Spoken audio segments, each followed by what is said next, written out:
For years now, I've wanted someone to make a truly high-quality, top-notch, portable Game Boy clone that made the games look great, played them faithfully, and possibly allowed for handheld docked play for streaming purposes and capture and, the things I do outside of play. I was obsessed with trying to get my Game Boys on my TV when I was a kid until I got my Game Boy Player for my GameCube. Even later, I had the 3DS capture mod for my Nintendo 3DS so that I could use my Pokemon Let's Plays, on the channel even on this channel. Now, the Analogue Pocket is here, and I'm asking, what took so long? Because it was too long. But let's go back a bit. I'm EposVox, the stream professor. I mainly cover how to stream and record things, make content, etc. But I have also a long documented but varied history with gaming and have previously reviewed things like the GBA Consoleizer for the Game Boy Advance that you plug in and just play it on your TV. I love mine. It has my name on it. The Analogue Pocket, this thing right here, it's basically like a little bitty Game Boy. It's a hardware emulation clone of the Game Boy hardware. It uses FPGA, or a field programmable gate array chip, which is basically just a processor that you can program its characteristics to basically emulate other hardware. Instead of doing software emulation where you're trying to emulate the code and all of that, it basically has a chip in it that you tell to pretend it's another chip. So you can tell it to act like the original hardware in older consoles. In this case, the Game Boy, the Game Gear, and a couple others. This means that it can be 100%, or mostly 100%, cycle accurate to the original Game Boy, Game Boy Color, and Game Boy Advance consoles, and do so without software emulators or laggy, slow chips. It's still, it's honestly pretty magical tech. It's taken a really long time for me to wrap my head around the possibilities here. But between this and the Mister project and things like that, it gets wild. There's a very high compatibility rate here with the games. It's not 100%.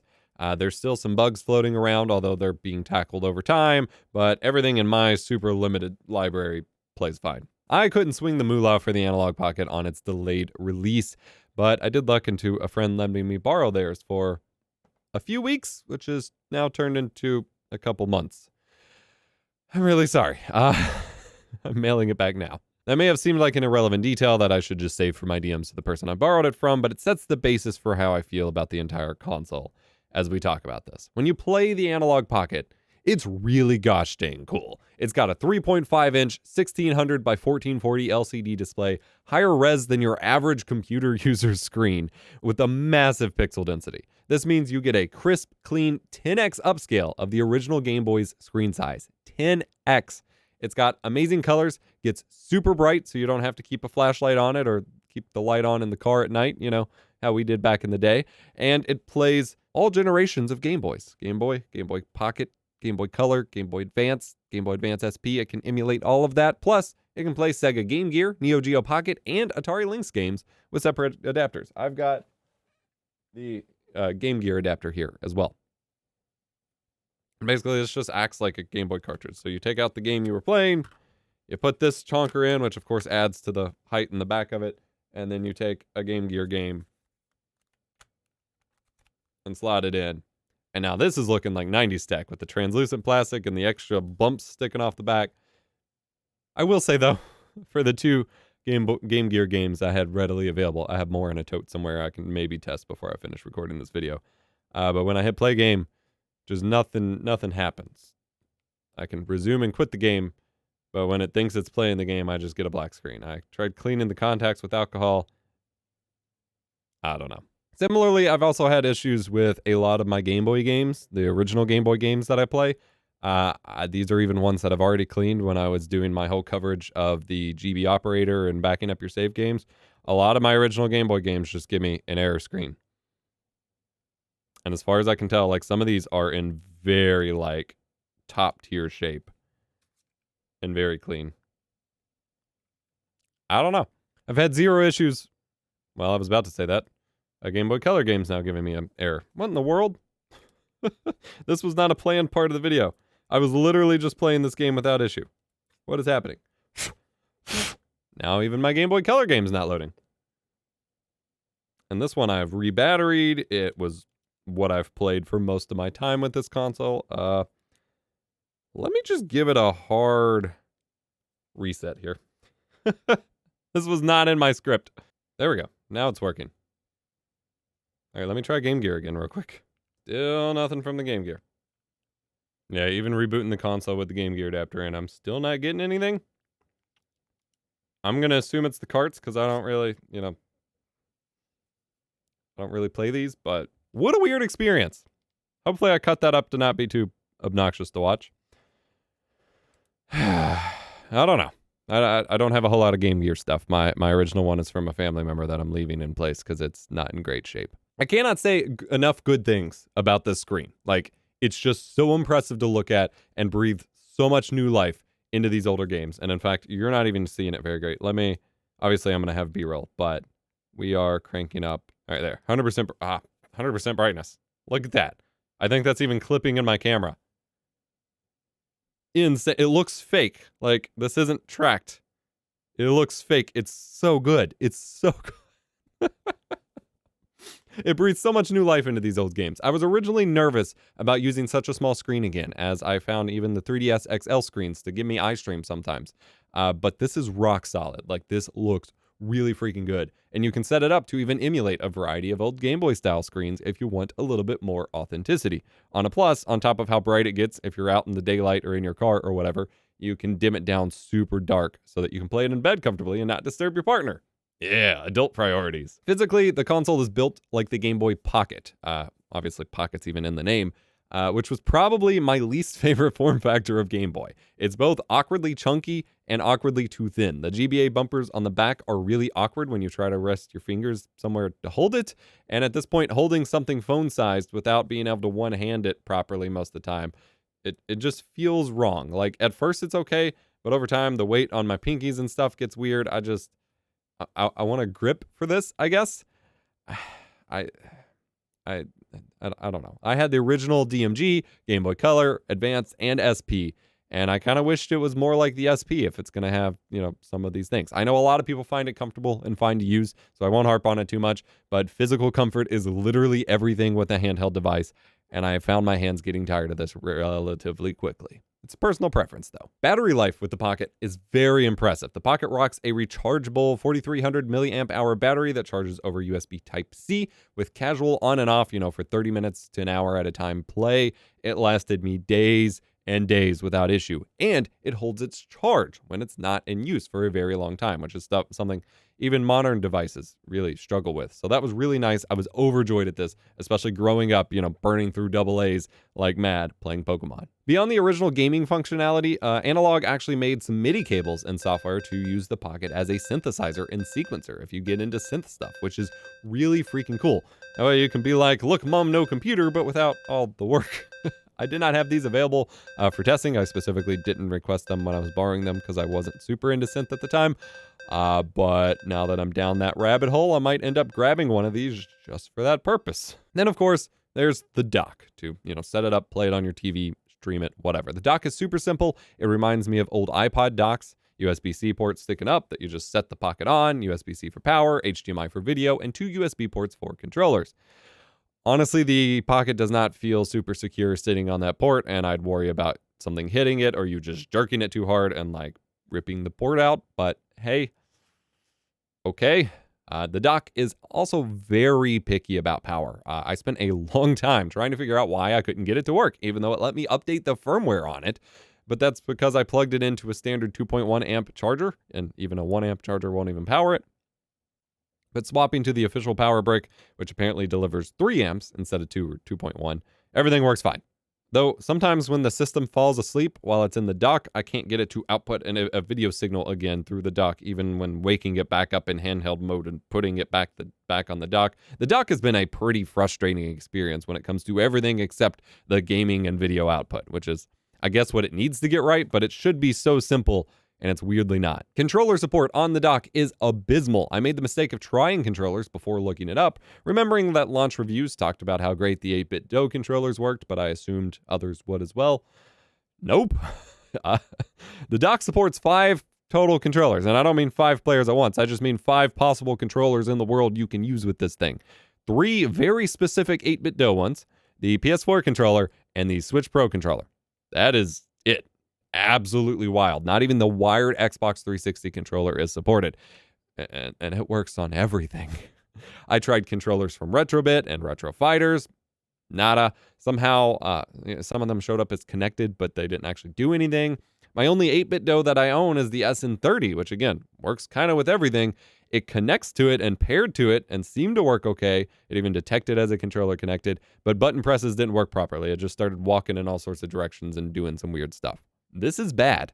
I cannot understand how they possibly have such limited controller support. This was really bad. Even pairing a PS4 controller to it, which was the only option I could reasonably go grab to play, was weirdly difficult, with the dock LEDs not matching the behavior that the manual says they're going to do. It was just a bad time. Anyway, back to good news. The HDMI outputs a standard 1080p 60 HDMI signal with audio that should work with just about any capture card or monitor. Nothing too crazy to worry about. No weird DVI modes, no weird refresh rates. It's just standardized to 1080p 60. And it works. And the digital clean stereo audio, is so good. I really can't wait to try some of that synth stuff soon. However, you do get the choice of original versus high quality sound if you want the more distortion prone, original sound for accuracy's sake. And of course, many games will give you the choice between mono or stereo sound. Stereo sounds great for music, but lots of games like Pokemon and things like that pan the various sounds in the game very far to the left and right. So you might have an easier time blending it into a sound mix for, a stream or something in mono. But play with it, see what sounds good to you. As mentioned previously, this also applies to the dock. For each different Game Boy mode, you have a variety of display modes to choose from the crisp and clear version to the emulation modes to simulate, the different screen types. I will say, especially if you're using the analog mode, which is just the clean, clear version, crank up that sharpness slider all the way to +3, because if you don't, it looks really blurry in a stream or, blown up on a TV, even compared to the GBA consolizer, which was not expected. I was very surprised by this, but once you knock it up to +3, it looks fantastic, and I don't see any artifacting or anything as a negative consequence of this. So I would just recommend doing it. No complaints overall here. I'd say when it comes to streaming and video creation, you're generally going to want to stick with the default analog GB or GBC or GBA video modes, as the faux pixel kind of overlay grids won't compress very well, but go for the look you want to achieve. You also get access to the different palettes for original Game Boy games, and there's a grayed out option for custom palette modes, which I'm very surprised this still hasn't been implemented yet. It seems like the software development side of this thing is really slow, given it released a very long time ago at this point. I know we're in current modern times with everything else going on, and maybe they're just dragging their feet because not enough people are getting their hands on it anyway. But for such a premium product, I'm very confused why the software development is going so slow. I'll just say that. These palettes are great, however, if you want to use the Game Boy camera as a webcam. This is technically an option available to you. Something like a Super Game Boy for a Super Nintendo plugged into a Super NT or just analog cables or something, or the GBA consolizer will be easy to mount, as mounting the dock as a, for a webcam mount view isn't the most ideal. But you do have that option available to you if you want to kick into view mode and get yourself a Game Boy camera webcam. This has kind of taken off in trend ever since, the GBA consolizer came out and people realized it was easier. I covered that back in that video. This is another option available to you. That's pretty cool. Since I haven't managed to do a whole lot of streaming or, whatever with the Pocket like I wanted, I figured we'd call up one of my buddies, Bob from Wolf Den, and see if he has any updates on using the Pocket for streaming. I recall him mentioning being excited for that possibility in his review and, what that unlocks for him. So surely that means he's done some good stuff with it. I just got done filming, obviously, stuff about the Nintendo Switch, so you're getting Nintendo Switches everywhere. Right? So I have to say that I did have high hopes for streaming games out of here using the dock, because the output is so great and the latency is so low. But I've never done that. It's also my favorite form factor to play games in. I love the beautiful screen. I love how you can see each and every pixel on this massive 1600 by 1440p screen. I gave this thing a glowing review. It's basically been my favorite thing since the Nintendo Switch. I just really haven't played much of this thing since that review. See, the problem is it takes physical cartridges. So you have to have the cartridges with you when you want to play them. I have all of these portable emulation devices that have all of my ROMs on there already. Some people might think that's a little illegal. But even though it feels like a slightly less premium experience using one of those cheap Chinese emulators and having software emulation versus hardware emulation, you can't beat the convenience of having your entire games library with you. Even the Nintendo Switch has a lot of the games that I would want to play on here. This has Mega Man Zero right here. I got it on here too. And then if I take this with me, I also have Mario Maker, Smash Bros. Ultimate, and all that stuff. So I still think this is one of the best portable consoles I have ever used. It's still really hard to think about it practically. Like, I'd still rather have the Switch, unfortunately. The biggest draw to this thing and the reason why everybody loves it so much is for its hardware emulation. But it also ends up being its greatest weakness. The best use case for this, though, Game Boy camera pictures. They look phenomenal on this screen. It's way easier to take pictures with this than it is with anything else. And the Game Boy camera does not work with software emulation. So you can't use it with one of those like little Hyperkin Cube things that they have. You need an actual Game Boy or the Analogue Pocket. So that's been the best use case for this thing for me. So anyway, Addy, thanks for having me on here. I'm glad you thought of me when you thought of the Analogue Pocket. I'm hoping you're having a good time with it. I'm having a good time when I'm playing it. I just, I haven't been playing it much lately. Oh yeah, I've been Bob. Hi, YouTube channel, Wolfden. Goodbye. Yeah, that's kind of how this entire process has gone for me as well. This thing is really cool when you specifically want to sit down with it or bring these games with you or, churn through your cartridges or whatever. And for the super Omega Game Boy fan, this is the perfect device. You probably already know that. But for everyone else, I worry that it's a bit too late. Personally, I've kind of moved on from the idea. I have the GBA Consolizer, which is a better overall solution for TV play, in my opinion. But if you haven't bought any of the modern, Game Boy hardware clones or mods or whatever, then this is definitely a rock solid solution for you. And I don't want to downplay that. But I think for handheld play, I think many of us are going to be like in my position where you think it's the coolest thing ever and then wind up not using it anywhere near as much as you think you would.